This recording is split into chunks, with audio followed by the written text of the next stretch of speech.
भारत और यूरोपीय संघ के बीच हुआ ये समझौता भारत के इतिहास का सबसे बड़ा फ्री ट्रेड एग्रीमेंट माना जा रहा है। ये डील सिर्फ भारत या यूरोप के लिए नहीं बल्कि पूरी दुनिया के लिए एक बड़ा संकेत है।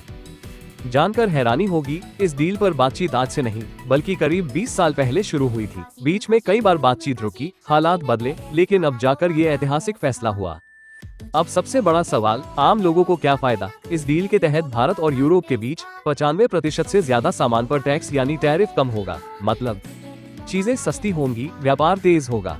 आप इस डील का साइज समझिए। भारत और यूरोप मिलकर बना रहे हैं 2 अरब लोगों की एक साझा मार्केट। ये दुनिया की करीब 25% इकोनॉमी को कवर करती है। भारत को सबसे बड़ा फायदा कहाँ मिलेगा? टेक्सटाइल, दवाइयाँ, IT और केमिकल सेक्टर में भारतीय कंपनियों के लिए अब यूरोपियन बाजार तक पहुँचना आसान होगा।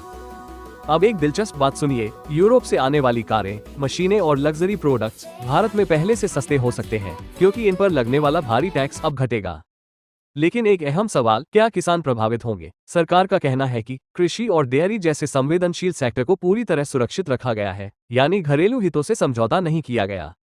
एक और बड़ा आंकड़ा, भारत और यूरोप के बीच व्यापार पहले ही $130 बिलियन से ज्यादा का है। इस नई डील के बाद ये आंकड़ा और बढ़ सकता है।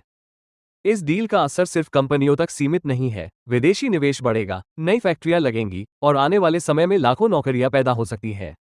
तो सवाल उठता है, ये डील इतनी अहम क्यों है? क्योंकि बदलती वैश्विक राजनीति और व्यापार के दौर में भारत खुद को एक मजबूत ग्लोबल ट्रेड पावर के रूप में पेश कर रहा है।